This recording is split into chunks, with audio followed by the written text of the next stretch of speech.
Mungkin teman-teman sudah sering dengar bahwa engagement itu penting, benar-benar penting. Engagement itu penting. Kalau nggak engage, tim akan berantakan, produktivitas akan menurun. Tapi sebenarnya apa sih yang paling penting dari engagement? Nah, ini ada survei, kita pakai riset dari Springworld. Dia bilang 11 hal paling penting, 11 important pillars of employee engagement. Apa aja sih value yang paling penting itu bagi employee engagement? Ada 11. Kita baca pelan-pelan kayak. Yang pertama adalah values and purpose. 7 dari 10 eksekutif bilang bahwa ketika dia punya value atau purpose yang sama dengan perusahaan, atau yang kalau value and purpose pribadinya dia bisa kayak kebantu atau kayak ikut berkembang atau ikut tercapai saat dia mengerjakan pekerjaan di kantor, dia akan jauh lebih bahagia dan engage. Artinya apa? Ya kita sampaikan dulu aja bahwa ini goal kita, goalmu kira-kira sama nggak, mirip nggak, atau kayak sejalan nggak. Kalau sejalan ya jalan bareng aja gitu. Kayak misalnya teman-teman mau dari Surabaya ke Jakarta, ya kita tanya kamu mau ke Jakarta juga nggak? Kalau mau ke Jakarta ayo ikutan, kalau enggak ya nggak usah kan. Itu hal yang sederhana tapi jarang diucapkan saat kita meng-hire orang. Berikutnya, communication. 85% employee atau karyawan merasa sangat termotivasi, paling termotivasi ketika komunikasi internal itu efektif. Efektif tuh gini kalimatnya ya, kalau kita bilang A ya A, semua denger A, semua paham A, semua ngerti A, semua ngelakuin A, semua ngomong A gitu. Yang nggak efektif ya sebaliknya, mungkin atasan bilang A, mungkin yang lain terima B, terus yang dilakuin C, terus nanti evaluasinya tentang D gitu. Kayak itu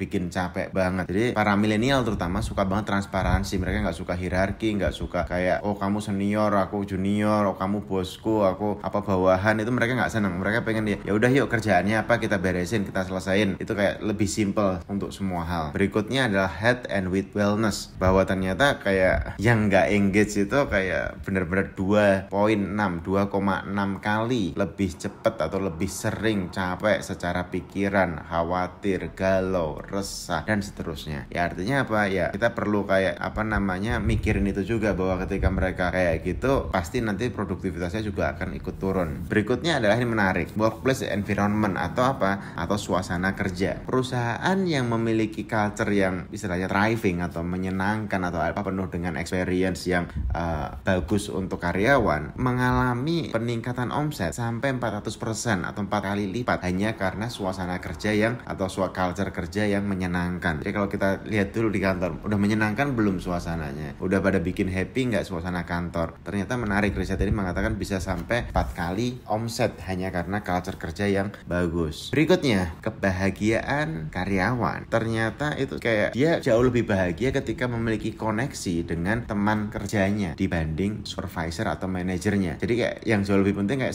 sesama teman kerja yang selevel, yang ngantor bareng, yang mungkin satu ruangan atau mungkin sebelahan meja, itu kayak hubungan dia gimana. Itu penting banget dalam konteks engagement. Artinya apa? Pastiin tidak ada konflik, office politik, atau mungkin ada yang kita udah sama tahu bahwa dia mungkin musuhan atau nggak ngomong atau diem-dieman. Itu kayak kalau kita biarin itu bisa nularnya serem banget dalam suasana kantor, mulai dari efektivitas sampai hal-hal yang lebih ekstrim lagi. Berikutnya, recognition.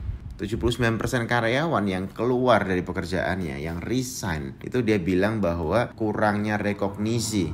Alasan utama dia untuk keluar, kurang diperhatiin, kurang dipeduliin, kurang dianggap, kurang di-valued gitu, kurang diapresiasi gitu. Itu yang bikin 79% karyawan keluar dari perusahaan. Berikutnya, ternyata ini menarik, growth and development. Hanya 29% karyawan yang merasa kayak aku puas dengan karirku gitu, dengan kemajuan pekerjaanku, dengan progres profesionalku gitu. Itu hanya 29%, nggak sampai sepertiga. Jadi kayak kita perlu ngecek lagi di kantor kita tentang gimana sih kita bikin karir, jenjang karirnya mungkin, atau pertumbuhan skillnya, pertumbuhan karakternya, pertumbuhan mentalnya. Berikutnya adalah feedback. 90% karyawan merasa bahwa mereka akan lebih senang untuk bertahan di sebuah perusahaan kalau ada feedback. Feedback tuh kayak dia ngelakuin sesuatu ya dikasih kayak oh ya ini bagus gitu, kayak oh ini bisa diperbaiki gini. Itu jauh lebih senang dibanding ya dibiarin aja, kamu datang nggak datang ya terserah, kamu ngerjain nggak ngerjainnya terserah, aku nggak peduli gitu, atau mungkin kayak dia perform nggak perform ya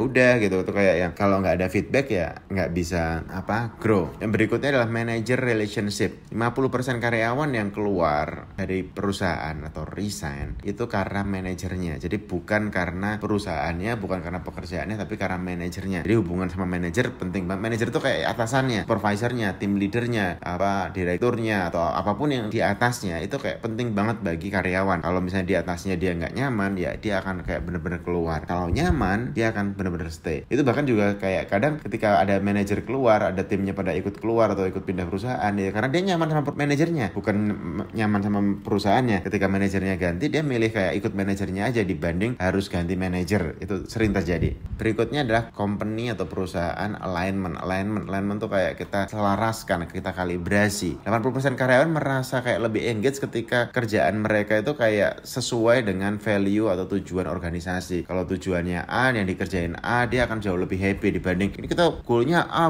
tapi kok yang dikerjain B gitu. Dia akan kayak merasa ini ngapain sih ngelakuin B, katanya kita mau ngejar A gitu, atau katanya ngejar A kok harus ngelakuin B gitu, dan seterusnya. Yang terakhir adalah diversity and inclusion. 69% milenial bilang bahwa mereka menunjukkan bahwa mereka loyal terhadap budaya yang lebih fleksibel dan juga diverse. Artinya apa? Ya bukan yang harus masuk jam 8 pagi 8.00, tapi lebih kayak ke fokus kerjaannya beres belum gitu. Bukan yang ngomongin kamu cowok, aku cewek, kamu dari kota ini, kamu pendatang, kamu itu, dia udah gak peduli itu sebenarnya. Lebih kayak umurmu tua, umurku muda gitu. Dia gak mau peduli itu. Dia lebih kayak udah kita semua sama, yuk kita kerja, yuk kita bikin result. Itu akan bikin para milenial ini betah banget gitu. Terima kasih.